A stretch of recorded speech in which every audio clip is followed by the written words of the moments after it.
Bapak gratis, nggak perlu bayar lagi.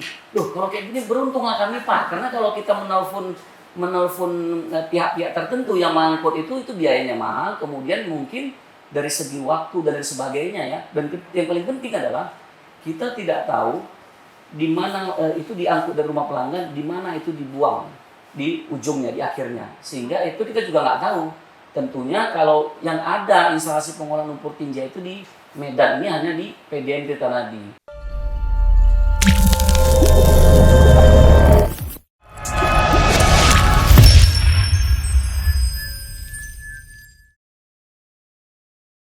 Assalamualaikum warahmatullahi wabarakatuh. Salam bahagia dan sejahtera untuk kita semua.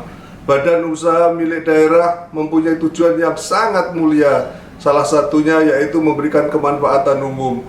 Khusus untuk badan usaha milik daerah air minum mempunyai tugas yang sangat mulia, yaitu pengelolaan air bersih dan pengelolaan khususnya air limbah harus seimbang. Dalam upaya tersebut, ada beberapa badan usaha milik daerah air minum, khususnya Badan Usaha milik daerah air minum Tirtanadi Provinsi Sumatera Utara telah memberikan contoh pengelolaan layanan lumpur tinja yang terjadwal. Upaya-upaya pemerintah daerah dalam hal ini Provinsi Sumatera Utara melalui Badan Usaha milik daerah Tirtanadi Provinsi Sumatera Utara dalam memberikan pelayanan khususnya air limbah dengan konsep layanan lumpur tinja terjadwal sangat bagus dan bisa menjadikan contoh pada BUMD-BUMD yang lain. Sehubungan dengan tersebut, marilah kita lihat bersama Bapak Direktur dalam menguraikan bagaimana perkembangan prosesnya pengelolaan layanan lumpur limbah terjadwal. Demikian, terima kasih. Billahi walhidayah. Wassalamualaikum warahmatullahi wabarakatuh. Selamat datang di Keuda Goes Digital Podcast. Air untuk kehidupan yang adil. Halo semua sobat Keuda dimanapun berada. Kembali lagi dengan saya saat ini, Judika Mariana Huta Barat. Kali ini kita akan membahas topik tentang air minum dengan bahasan diskusi bagaimana pengelolaan air limbah di Kota Medan. Nah, bahasannya seperti apa? Makanya tonton terus sampai akhir. Saat ini sudah hadir bersama saya narasumber kita, Bapak Kabir Beji. Beliau adalah Direktur Utama PDAM Tirtanadi Provinsi Sumatera Utara. Beliau sudah menjadi Direktur Utama sejak tahun 2020 dan sudah lama berpengalaman dalam mengurus air minum, di mana beliau adalah General Manager di PT Lyoness Medan. Benar ya Pak ya? Iya benar, PT Tirta Lyoness Medan. PT Tirta Lyoness Medan. Oke. Sebelum kita mulai bincang kita hari ini, mari kita saksikan sejenak video profil singkat bagaimana profil pengelolaan air limbah di Kota Medan. PDAM Tirtanadi memiliki kepedulian terhadap lingkungan dengan mengolah limbah rumah tangga, sehingga limbah tersebut tidak merusak lingkungan. Pengolahan limbah dilakukan dengan alat-alat modern yang dirancang khusus untuk mengolah sehingga menjadi air limbah yang layak dibuang ke lingkungan. Proses pengolahan dimulai dari air limbah yang terkumpul masuk ke box inlet air limbah dan dicek pH-nya. Selanjutnya, air dilakukan penyaringan sampah kasar dan halus pada proses screening. Lalu dipisahkan antara air dan endapan pasir agar pengolahan oleh bakteri anaerob tidak terganggu. Endapan masuk ke slot drying bed untuk dijadikan pupuk organik, sedangkan air masuk ke skimming tank. Dari skimming tank, air masuk ke kolam aerasi untuk diberikan oksigen. Pemberian oksigen ke dalam air bertujuan agar mikroorganisme dapat mengurai bahan organik yang ada di air. Dari kolam aerasi masuk ke kolam fakultatif agar kotoran yang ada di air mengendap sehingga air bersih sudah aman untuk dibuang ke sungai. Baik, sebelumnya saya mau sapa dulu nih Pak, Pak Kabir, Pak Dirut. Saat ini kita ini pertemuan kedua ya Pak ya. Benar. Gimana kabarnya Pak? Sehat Pak? Alhamdulillah baik Bu Judika, terima kasih bisa ketemu kembali dalam acara yang kedua ini Bu ya. Ya, ini menarik Pak karena ini terkait topik pengelolaan air limbah nih Pak. Betul. Saat ini pemerintah juga sudah mencanangkan program ini bagaimana pengelolaan air limbah di Indonesia gitu ya Pak ya. Nah, mungkin kita akan mulai aja Pak ke pertanyaan pertama gitu. Bisa nggak Pak dijelaskan kepada kita seperti apa sih Pak sejarah berdirinya IPAL di Kota Medan ini Pak? Ya, terima kasih atas kesempatannya Bu Judika. Nah, tentunya PDM Tirta Nadi ini sudah hadir ya di Kota Medan itu 116 tahun. 116 tahun. Nah, tentunya PDM Tirta Nadi itu bergerak pertama kali di dalam hal pengolahan limbah itu mulai dari tahun 85 melalui proyek MUDP atau Medan Urban Development Project.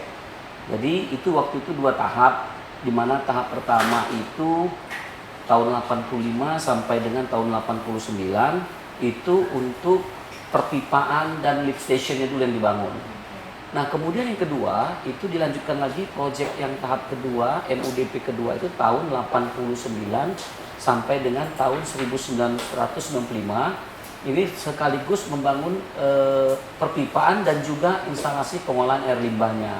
Nah kita waktu itu sudah dibangunkan instalasi pengolahan air limbahnya itu lebih kurang dengan kapasitas 60.000 meter kubik per hari. Nah tentunya tujuan daripada pengelolaan instalasi pengolahan air limbah ini sama-sama kita ketahui bahwa air yang ada di Kota Medan ini kan saat ini ada namanya air dangkalnya. Tentunya ini bisa menjadi pencemaran lingkungan kalau tidak kita tangani secara bersama. Sehingga pemerintah pada saat itu membangun instalasi pengolahan air limbah untuk menjaga kelestarian lingkungan agar tidak air yang di bawah tanah tersebut, air tanah tersebut tidak tercemari oleh akibat perbuatan kita di dalam kehidupan sehari-hari. Begitu, Mbak. Oke, berarti ini sejarah berdirinya pun sudah dari 100 tahun yang lalu gitu Pak. Berarti tepatnya 116 tahun yang lalu tepatnya. Berarti dulu sudah ada pemikiran yang sangat visioner ya Pak ya. Itu 119 tahun yang lalu sudah ada pengelolaan air limbah di Kota Medan ini. Ya, jadi PDM Tirta Nadi itu berdiri di 116 tahun lalu, namun instalasi pengolahan air limbah itu kita mulai di tahun 89. Itu start di awalnya itu di tahun 85. Jadi 85 sampai dengan 95 itu pembangunan semuanya. Nah, pengoperasian awalnya itu dimulai di tahun 1997. Nah, jadi awalnya itu malah pelanggannya masih sedikit. Lebih kurang sekitar 6.000 pelanggan lah tahun 97. Nah, seiring waktu dari tahun 97 sampai dengan 2019 berkembanglah jumlah pelanggan. Tahun 97 sampai dengan 2019 setelah 22 tahun itu pelanggannya baru sekitar lebih kurang 19.000 pelanggan. Kita bisa bayangkan 22 tahun pengolahan air limbah tersebut pelanggannya baru 19.000. Itu waktu yang panjang tapi pertumbuhan tidak begitu menarik. Nah, baru dari tahun 2020 sampai dengan sekarang itu memang pertumbuhannya cukup signifikan. Begitu, Mbak. Ini maksudnya signifikan ini seperti apa Pak? Boleh dijelaskan gitu? Nah, jadi dari tahun 97 sampai 2019 itu pertumbuhan pelanggan itu kan dari 6.000 ya lebih kurang tadi sampai dengan lebih kurang 19.000-an. Nah, dari tahun 2020 sampai dengan 2021 saat ini itu sekarang pertumbuhan pelanggannya sudah mencapai 40.000 pelanggan saat ini kita. Artinya yang lalu itu selama 22 tahun hanya pertumbuhan pelanggan lebih kurang 19.000-an. Dalam tempo 2 tahun kita juga saat ini sudah pertumbuhan pelanggannya menjadi 40.000, artinya ada 20.000. 22 tahun sama dengan 2 tahun yang kita kerjakan saat ini. Itu dia. Menarik ini Pak ya. Ya. Berarti kalau kita compare antara yang 20 tahun dan 2 tahun ini penambahannya kurang lebih sama gitu ya Pak. Ini seperti apa sebenarnya gambaran pengelolaan yang sudah dilakukan selama ini? Nah, memang saat itu kenapa terjadi perbedaan? Karena perbedaan pengelolaan limbah. Konsepnya berbeda. Yang awal itu dari tahun 97 sampai dengan tahun 2019 itu kita masih pengolahan dalam hal perpipaan. Jadi air limbah ini kan kita bagi dua ya. Ada perpipaan, ada non perpipaan. Yang perpipaan itu artinya dari rumah tangga, dari dapur, dari kloset kita itu langsung dialirkan ke perpipaan di depan rumah, kemudian dipompakan, dikirim ke instalasi pengolahan air limbah kita. Nah itu tentunya infrastruktur cukup besar, Nah itu agak lambat pertumbuhannya di perpipaan ini karena mengingat di perpipaan ini kan biayanya terlalu tinggi, operational cost dan lain sebagainya terlalu tinggi sehingga minat daripada pelanggan sendiri pun sangat rendah.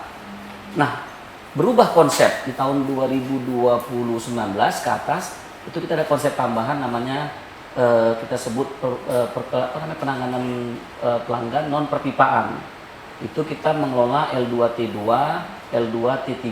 L2T itu limbah lumpur limbah tinja terjadwal dan lumpur limbah tinja tidak terjadwal. Bahasa sederhananya adalah kita saat itu masuk di bisnis untuk pengangkutan limbah tinja. Jadi bisnis septic tank yang dulunya kita itu bisnisnya air rumah tangga dan septic tank dikirim ke perpipaan, sekarang berubah konsepnya itu menjadi kita angkut dari septic tank tersebut pakai mobil tangki langsung ke instalasi pengolahan kita. Itu dengan demikian dengan perubahan konsep itu pertumbuhannya jauh lebih besar. 22 tahun hanya pelanggan 19.000, 2 tahun pelanggan kita tambah 20.000, imbang ya. Itulah luar biasa memang perubahan konsep itu.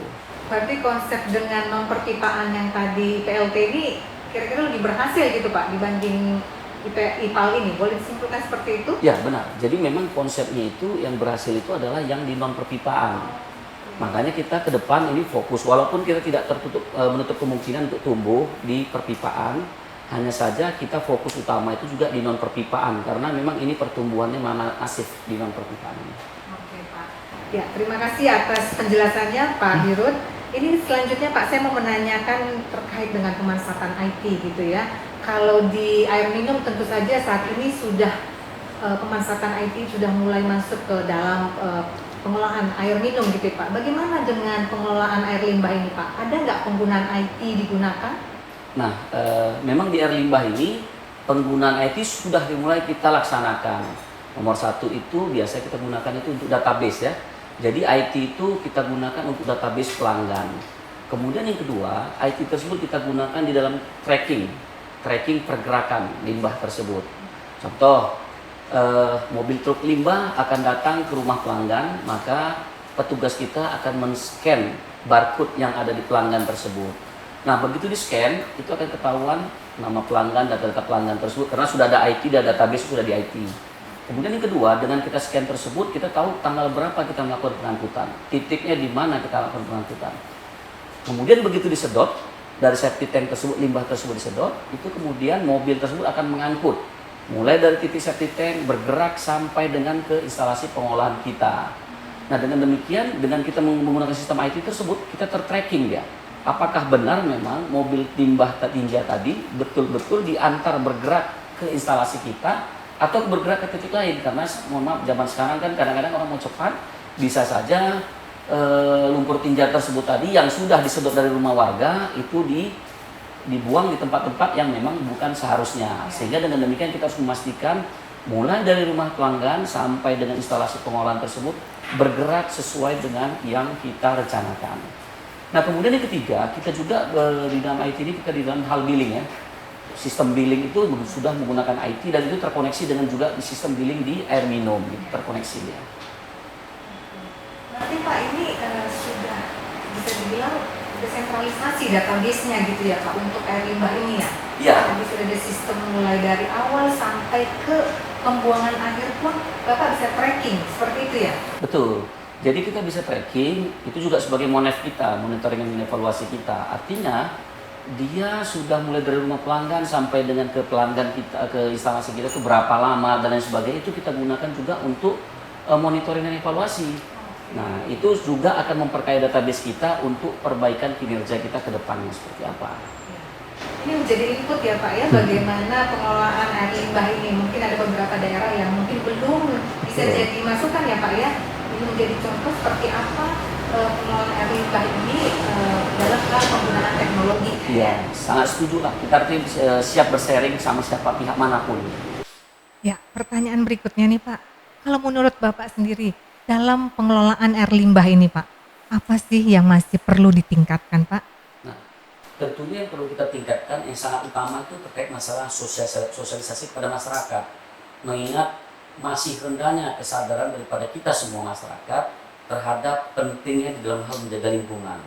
Sehingga kita selalu senantiasa saat ini melakukan sosialisasi secara terus-menerus. baik kepada pegawai kita mulai, kepada pemerintah Provinsi Sumatera Utara, kepada pemerintah kota, kepada masyarakat, agar sama-sama kita menjaga lingkungan dengan menjadi pelanggan limbah di PDAM Tirta Nadi. Nah, untuk PDAM Tirta Nadi ini sendiri, kita di dalam limbah hal tersebut ada dua tadi ya. Ada kita sebut namanya instalasi pengolahan limbah dan ada instalasi pengolahan lumpur tinja, IPAL atau kita sebut IPLT. Nah, saat ini di PDAM Tirta Nadi itu kalau terkait dengan IPLT, instalasi pengolahan lumpur tinja tersebut, kapasitasnya memang baru 50 meter kubik per hari. Ini harusnya kapasitas 50 meter kubik per hari ini lebih kurang lah mendukung untuk 40.000 pelanggan. Nah, saat ini pelanggan kita untuk yang instalasi, untuk yang lumpur tinja itu lebih kurang, dan safety tank tadi ya, itu lebih kurang kan 20.000 tadi saya sampaikan. Karena dari 2019 ke atas ya, 2020, 2021 itu ada 20.000. Nah, jadi saat ini kita masih ada, belum idle ya, kita masih ada spare itu lebih kurang sekitar 20.000 pelanggan lagi. Nah, ini yang terus kita sosialisasikan kepada masyarakat agar kami menargetkan pertumbuhan pelanggan setiap tahunnya itu bisa mencapai sekitar lebih kurang 40.000 pelanggan. Nah, jadi memang kita mempunyai, tadi ada keterbatasan di PLT, saat ini kapasitas untuk 40.000 pelanggan, pelanggannya sudah 20.000 untuk yang lumpur tinja, maka spare kita tuh hanya tinggal sekitar lebih kurang 20.000. Kita tahun depan akan menambah kapasitas IPLT tersebut menjadi lebih kurang sekitar 100 meter kubik per hari, sehingga mampu lebih kurang untuk mencapai 80.000 sampai 100.000 pelanggan. Nah, di instalasi pengolahan limbah sendiri, itu kapasitas yang sudah dibangun melalui proyek MUDP 1, MUDP 2 itu lebih kurang sekitar 20.000 meter kubik per hari. Ini seharusnya IPAL yang 20.000 meter kubik per hari ini mampu untuk menampung pelanggan kita 27.000 pelanggan.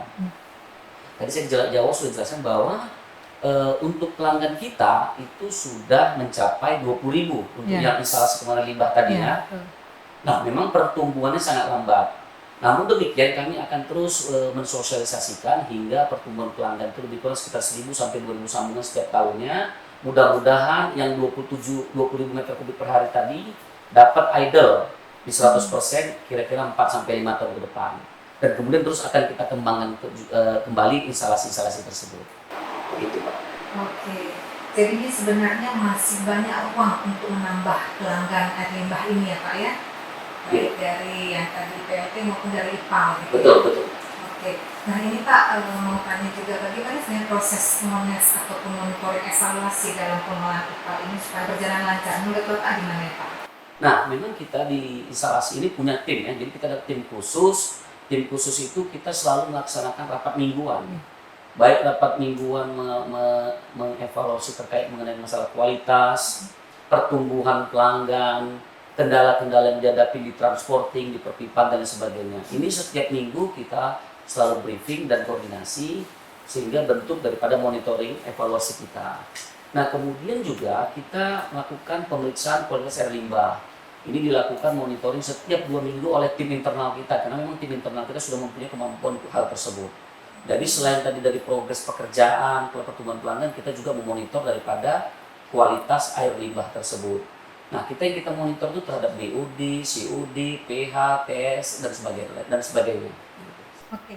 Ini mungkin sekilas ya Pak ya, boleh nggak dijelaskan, mungkin banyak yang melihat podcast ini nanti kurang paham gitu Pak, sebenarnya ini BOD apa sih gitu ya, COD itu apa sih, boleh nggak secara singkat aja Pak dijelaskan apa sih yang diperiksa di sini? Nah, BOD tersebut yang kita periksa itu biasanya BOD ya, rata-rata untuk lumpur tinja ya, itu lebih spesifik, lumpur tinja itu BOD itu rata-rata sekitar 1.000 sampai 3.000 mg per liter. Di BOD. Ambang batas itu yang terjadi ya. Jadi bahan kita sebut namanya bahan bakunya lah ya. Itu kotoran tersebut lebih kurang BOD itu di 1.000 sampai 3.000. Kalau COD itu kira-kira sekitar 3.000 sampai 4.000. Ini nanti kita proses. Kalau TSS itu kira-kira sekitar 10.000 mg per liter. Dan yang paling penting ada total coliform. Nah, bakteri ya. Jadi ada bakteri disebut itu bisa mencapai 2.000 bakteri jumlahnya per miligram tinja tersebut. Nah, inilah yang menjadi bahan baku kita yang akan kita olah di instalasi pengolahan lumpur tinja kita.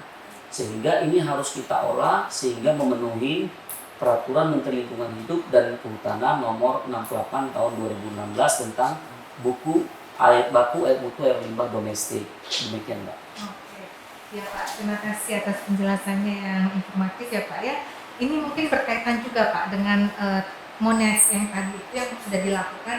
Ini pertanyaan selanjutnya, apakah ada nggak sih Pak karakteristik tertentu dari air limbah itu yang akan diolah? Ada persyaratannya nggak sih Pak? Apa semua yang limbah udah otomatis bisa diolah di PDAM Tirta Nadi? Itu gimana kira-kira Pak? Nah, memang saat ini kita yang limbah kita olah tersebut hanya limbah domestik ya. Oke. Karena karakteristiknya akan berbeda, Ya. limbah domestik dan industri. Nah, tentunya makanya kita sampaikan tadi, kita itu fokus di rumah domestik rumah tangga. Tadi itu domestik rumah tangga tersebut itu ada di lumpur tinja dan cucian air mandi kita ya. Nah, jadi kalau tadi instalasi pengolahan air limbah itu pada umumnya yang kita olah itu adalah air sisa daripada mandi kita, cucian dapur kita, itu kita kirim ke perpipaan. Biasanya 80% air yang kita gunakan sebagai air bersih itu air mandi, itu menjadi air limbah. Perhitungannya seperti itu, 80%-nya. Nah, kemudian ada juga nanti yang lumpur tinjanya itu ya, tapi lumpur tinja itu jumlah sedikit lah, kecil. Nah, kemudian untuk bisa kita nanti itu lepas ke badan sungai, ke sungai, tentunya harus kita proses sehingga nanti dicapai pH yang lebih kurang di angka 6-9. Kemudian harus ada BUD itu harus kecil daripada 30 mg per liter dan COD itu harus di bawah 100 mg per liter. Begitu juga dengan PSS harus di bawah 30 mg per liter. Nah, khusus BUD itu sekarang ini kan 30 itu bahan baku maksimum ya. Biasa kita itu olah itu di bawah sekitar 10 lah, lebih kurang di 10. Itu yang baru kita lepas ke badan sungai. Artinya kotoran tadi yang tadi BUD dan COD begitu tinggi ribuan, puluhan ribu, itu kita olah menjadi di bawah 30. Itu sangat kecil. Nah, itulah yang kita buang ke sungai.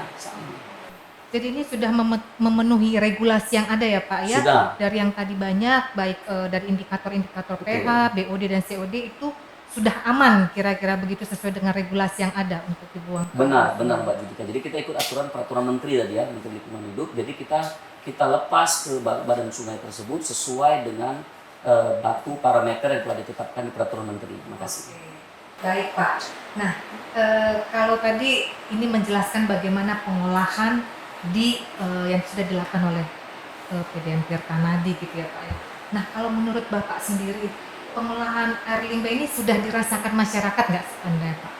Ya, jadi pengolahan limbah yang kita laksanakan sana sudah dirasakan masyarakat dan memang berdampak sangat masyarakat sebenarnya senang. Kalau masyarakat tersebut benar-benar tahu tentang manfaat yang kita berikan pelayanan tersebut ke masyarakat, mereka sangat gembira dan sangat mengapresiasi terhadap hal tersebut. Nah, saat ini dari 2,4 juta masyarakat di Kota Medan tadi ya, lebih kurang 2,4 juta dan kemudian sekitar 1,5 juta yang beririsan Kabupaten Deli Serdang yang bersama dengan Kota Medan tadi, itu lebih kurang sekitar 180.000 jiwa masyarakat sudah menikmati layanan daripada air limbah kita. Nah, dari 180.000 masyarakat tersebut ini lebih kurang pelanggan kita lebih kurang sekitar 40.000 lah. Jadi mereka sudah menikmati layanan air limbah. Walaupun memang belumlah sebanyak layanan air minum atau air bersih kita. Tapi kita akan berjanji secara terus komitmen penuh dengan sesuai arahan Pak Gubernur, Pak Wakil Gubernur dan DPRD, kita komit untuk selalu senantiasa melayani masyarakat, khususnya menjaga lingkungan ini. Oke. Berarti ini Pak, tadi Bapak bilang udah ada sekitar 40.000 saat ini pelanggan air limbah gitu ya Pak ya. Cuma saya mau tanya nih Pak, ini sebenarnya daerah yang dilayaninya hanya sentralisasi di Kota Medan saja atau memang sudah mulai ke daerah yang lain? Maksudnya yang sudah ada layanan air minum Bapak? Nah, jadi memang kita tadi kan hadir di 10 kabupaten ya. Di 10 kabupaten itu saat ini kita dalam hal limbah ini hanya baru hadir kita di 3 kabupaten kota lah. Kota Medan dan Deli Serdang ya, karena yang beririsan tadi Deli Serdang kita layani air limbah kita sudah ada. Nah, kemudian sedikit di Parapat. Parapat itu kota pariwisata. Jadi kita di situ hadir untuk menyelamatkan lingkungan yang ada sehingga pengolahan air limbah di kota Parapat itu bagian daripada kita. Tapi memang masih sedikit ya. Jadi pada umumnya di Parapat itu lebih kurang limbah domestik tapi dari perhotelan. Sedikit ada di Parapat. Jadi di berbagai selain Kota Medan sudah melayani juga ya Pak? Sudah ya? mulai. Walaupun berarti cukup jauh dong Pak kita dari IPAL untuk yang pengelolaan air limbahnya ini sampai ke wilayah Parapat dan dibandingkan dengan Kota Medan seperti apa sih, Pak? Nah, nanti di sini di Parapat itu memang dia punya pengolahan instalasi pengolahan limbah sendiri, air limbah ya. Jadi dia terpisah. Oke. Yang Medan dan sekitar tadi ada satu pengolahan di Cemara. Oke. Kemudian itu nanti di Parapat itu pengolahan itu di Ajibata dia. Oh, Ya, oke. jadi dekat, mereka dekat. Oke Bapak, ini mungkin pertanyaan yang berikutnya Pak ya. Menurut Bapak nih, sebenarnya apa sih yang Pak bisa dilakukan untuk meningkatkan kesadaran masyarakat terkait pengelolaan air limbah domestik ini? Nah, yang paling penting itu sosialisasi. Oke. Karena masyarakat, walaupun kita selalu memberikan sosialisasi, banyak juga masyarakat yang belum mendengar. Ya. Kadang-kadang mereka komplain, Pak, ini apalagi ditagihan apa gitu ya? Kenapa kami ditagih air limbah? Kan kami tidak mendapat, kami kan tidak setuju ini Pak begini-begini. Terus saya jelaskan, Bapak Ibu, ini air limbah itu Bapak Ibu bayar lebih kurang ya. Itu biasa lebih kurang sekitar 20.000 lah per bulan per kakak keluarga, per jiwa. Nanti Bapak selama 3 tahun itu, setiap 3 tahun itu kita sedotkan tinjanya. Dari satu tank itu kita sedot, kemudian kita angkut ke instalasi pengolahan lumpur tinja kita. Dan itu gratis. Loh, jadi kan tidak perlu bayar lagi Pak? Tidak. Bapak gratis, nggak perlu bayar lagi. Loh, kalau kayak gini beruntunglah kami Pak. Karena kalau kita menelpon pihak-pihak tertentu yang mangkut itu biayanya mahal. Kemudian mungkin dari segi waktu dan lain sebagainya ya. Dan yang paling penting adalah kita tidak tahu di mana itu diangkut dari rumah pelanggan, di mana itu dibuang di ujungnya, di akhirnya. Sehingga itu kita juga nggak tahu. Tentunya kalau yang ada instalasi pengolahan lumpur tinja itu di Medan, ini hanya di PDM Tirtanadi. Nah, di luar Medan PDM Tirtanadi tidak ada. Sehingga kalau itu diangkut secara sembarangan ilegal dan itu tidak sampai di instalasi pengolahan lumpur tinja Tirtanadi, tentunya itu dibuang di tempat-tempat yang memang bukan semestinya. Itu termasuk pencemaran lingkungan. Betul. Ini key pointnya sebenarnya sosialisasi harus dilakukan ya Pak ya? Benar. Jadi senantiasa kita lakukan sosialisasi, baik melalui jumpa dengan masyarakat di kecamatan-kecamatan, juga kita melaksanakan podcast, Ya. juga mengundang para wartawan dan lain sebagainya. Itu selalu kita laksanakan. Regularly dilakukan Pak? Ya, kita reguler. Jadi kalau di kecamatan-kecamatan itu ada periode-periode tertentu kita lakukan. Terus melalui media wartawan itu kita lakukan sekitar 2-3 bulan sekali kita laksanakan terus. Oke. Gitu. Ya, ini Pak pertanyaan selanjutnya nih Pak. Seperti apa sih strategi atau rencana pengembangan sarana dan prasarana air limbah di Kota Medan atau sekitarnya untuk kira-kira 5 tahun ke depan nih Pak? Ya, baik Ibu Judika. Jadi memang selain tadi kita melaksanakan sosialisasi, tentunya target utama kita adalah meningkatkan jumlah pelanggan kita. Baik jumlah pelanggan non perpipaan maupun perpipaan. Jadi secara total pelanggan kita yang saat ini sudah 40.000 itu dalam tempo 5 tahun ke depan sampai dengan 2025 itu akan kita tingkatkan menjadi lebih kurang sekitar 163.000 pelanggan. Besar ya, jadi 163.000 pelanggan. Nah, dari 163 pelanggan ini kita masuk cenderung kepada fokus di non perpipaan. Non perpipaan itu dari 163 itu kira-kira sekitar 130.000 itu untuk fokus di non perpipaan pelanggannya.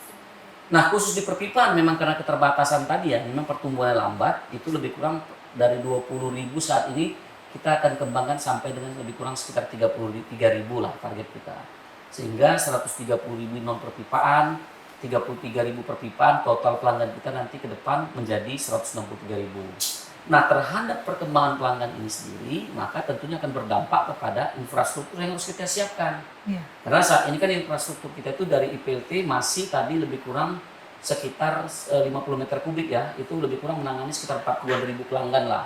Nanti akan terus kita tingkatkan menjadi lebih kurang sekitar 150 meter kubik per hari sampai dengan di 2025 nanti. Itu terus kita kembangkan. Nah, khusus nanti dia di instalasi pengolahan limbah, tadi kan saya sampaikan bahwa pelanggan kita itu saat ini 20.000, Ya. kapasitas yang ada 27.000. Betul. Nanti kita akan tambah satu unit pengolahan lagi sehingga itu lebih kurang mampu mencapai lebih kurang sekitar 30 sampai 40.000. Walaupun target pelanggan kita tadi sekitar lebih kurang 33.000 pelanggan, demikian. Oke, tapi kalau kita lihat Pak, tadi Bapak kita pernah diskusi sebelumnya di episode yang sebelumnya kan Bapak menyatakan kalau pelanggan air minum sendiri sudah hampir 500.000 ya Pak ya di Tirtanadi. Betul. Nah ini planning 5 tahun ke depan baru akan mencapai 160.000 untuk air limbahnya Pak. Berarti masih ada kans yang sangat besar untuk di bidang air limbah ini ya Pak?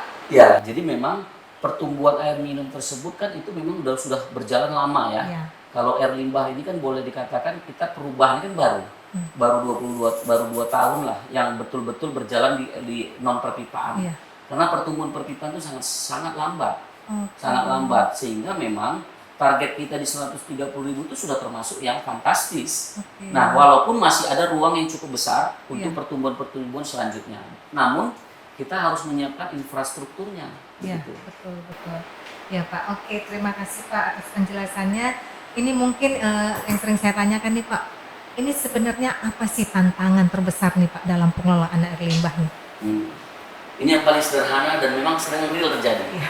Kurangnya kesadaran kepada masyarakat akan pentingnya menjaga dan lingkungan tersebut. Itu memang kesadaran itu tanggung jawab kita bersama, termasuk saya, pemerintah, dan kita semua untuk sama-sama mendoronglah untuk mensosialisasikan kepada masyarakat agar kesadaran terhadap pentingnya menjaga lingkungan itu harus kita tumbuhkan. Nah, kemudian yang kedua, ke depan juga mulai muncul nanti ada kompetitor di air limbah, karena kita lihat juga ada pihak-pihak lainnya itu sudah masuk juga di limbah B3 dan sebagainya. Jadi ada kemungkinan potensi persaingan mulai muncul nanti di limbah. Nah, kemudian yang ketiga, ini hal klasik juga terkait tentunya masalah tingginya biaya operasional untuk pengolahan limbah, di mana juga memang saat ini bukan hanya di instalasi pengolahan limbah, di seluruh sektor ekonomi dan lain sebagainya, industri dan sebagainya, itu faktor inflasi yang terus ada sehingga mengakibatkan biaya juga melonjak meninggi. Ini tentunya juga menjadi beban bagi pada kita selaku operator di dalam pengolahan air limbah. Tetapi dari berkat strategi-strategi yang akan kita lakukan, mudah-mudahan semua tantangan ini bisa kita akan jawab semuanya. Oke, siap. Terima kasih Bapak atas penjelasannya. Ini yang terakhir Pak, saya mau tanyakan dari Bapak, bagaimana closing statement untuk topik kita kali ini Pak terkait pengelolaan air limbah? Ya, saya tentunya mengajak kita semua, khususnya masyarakat Sumatera Utara, tepatnya di Kota Medan dan sekitarnya, karena kita sudah punya instalasi pengolahan limbah di sini, untuk sama-sama mari menjaga dan melestarikan lingkungan, karena tanggung jawab kita bersamalah untuk menjaga semua ini. Hal-hal lain terkait masalah limbah dan lainnya yang terkait PDP tadi tentunya dapat menghubungi call center kita di call center 24 jam PDP tadi di 1.500.922. Terima kasih banyak Pak sudah bisa hadir di Keuda Ghost Digital Podcast, Air untuk Kehidupan yang Adil. Ya. Thank you very much buat semua sharing yang sudah Bapak berikan, khususnya topik kita kali ini, pengelolaan air limbah di Kota Medan dan sekitarnya. Akhir kata, saya Judika Huta Barat, pamit undur diri. Sampai bertemu di topik bahasan berikutnya. Salam sehat selalu untuk Sobat Keuda dan Bapak Ibu dimanapun berada yang sudah mendengarkan. Jangan lupa like, subscribe, dan share channel ini. Salam Keuda Ghost Digital.